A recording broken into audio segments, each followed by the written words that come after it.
Assalamualaikum warahmatullahi wabarakatuh. Perkenalkan, nama saya Fitrina Said.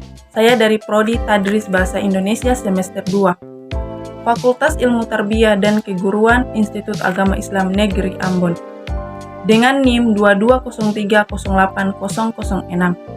Saya membuat video ini untuk memenuhi mata kuliah Filsafat Pendidikan yang diberikan oleh Pak Nur Salam, MPD, dengan judul materi Dasar-Dasar Filsafat Pendidikan di Indonesia. Sebelum itu, saya akan menjelaskan terlebih dahulu apa itu filsafat pendidikan. Jadi, filsafat pendidikan di sini itu terbagi menjadi dua, yaitu filosofi dan sophia. Filosofi berasal dari kata philos, yaitu cinta dan cinta. Sementara sophia yaitu kebijaksanaan.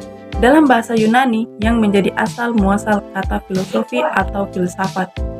Kemudian pendidikan adalah upaya mengembangkan potensi-potensi manusiawi peserta didik, baik potensi fisik, potensi cipta, rasa maupun katanya, agar potensi itu menjadi nyata dan dapat berfungsi dalam perjalanan hidupnya. Sistem pendidikan sebenarnya adalah bersifat mengasuh, melindungi, dan meneladani. Maka, unsur filsafat ini perlu ketetapan pikiran, batin, yang akan menentukan sifat seseorang. Filsafat pendidikan adalah filsafat yang digunakan mengenai dalam segi masalah-masalah pendidikan. Oleh karena itu, filsafat dan pendidikan sangat erat kaitannya, di mana filsafat mencoba merumuskan citra antara masyarakat, sedangkan pendidikan merumuskan citra filsafat pendidikan saja. Kemudian, filsafat pendidikan terdapat 3 landasan utama. Yang pertama yaitu landasan ontologi.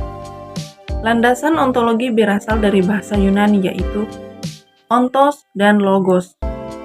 Jadi ontologi adalah teori tentang keberadaan sebagai keberadaan, atau ilmu yang membahas tentang hakikat atau kebenaran sesuatu. Ontologi harus berdasarkan fakta, hanya bukan mitos.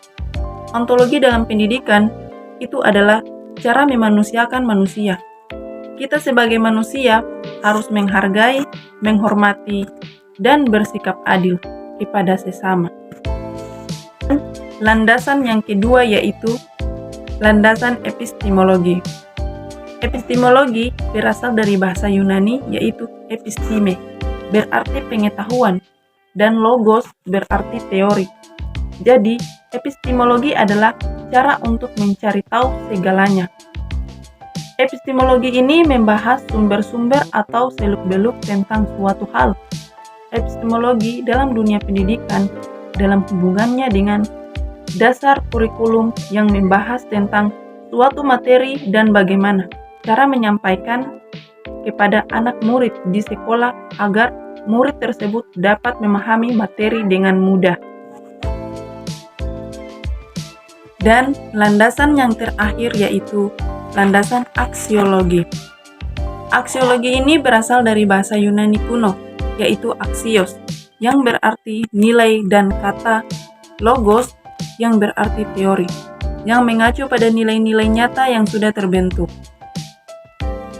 Jadi, penerapan dalam aksiologi dalam dunia pendidikan yaitu menguji dan menginterpretasikan nilai tersebut dalam kehidupan manusia serta membinakannya dalam peserta didik.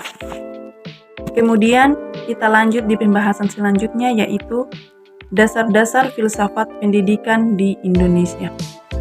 Jadi, dasar-dasar pendidikan merupakan suatu asas atau fondasi untuk mengembangkan dalam bidang pendidikan dan menjadikan pembinaan kepribadian. Dasar filsafat pendidikan di Indonesia adalah Pancasila. Jadi, Pancasila merupakan pandangan hidup bangsa dan sistem pendidikan nasional di Indonesia. Kemudian, filsafat Pancasila di Indonesia. Pancasila adalah dasar negara Indonesia yang mempunyai fungsi hidup dalam kehidupan bangsa dan negara Indonesia. Tidak saja sebagai negara Indonesia, tetapi juga alat pemersatu bangsa, kepribadian bangsa, dan pandangan hidup bangsa. Pancasila menurut arti atau secara falsafah yaitu pembahasan tentang Pancasila sampai ke akar-akarnya atau sampai ke hakikat terdalam dari Pancasila. Baik, mungkin itulah tadi materi dari saya. Apabila ada kata yang salah, saya mohon maaf. Akhir kata, billahi taufiq wal hidayah. Wassalamualaikum warahmatullahi wabarakatuh.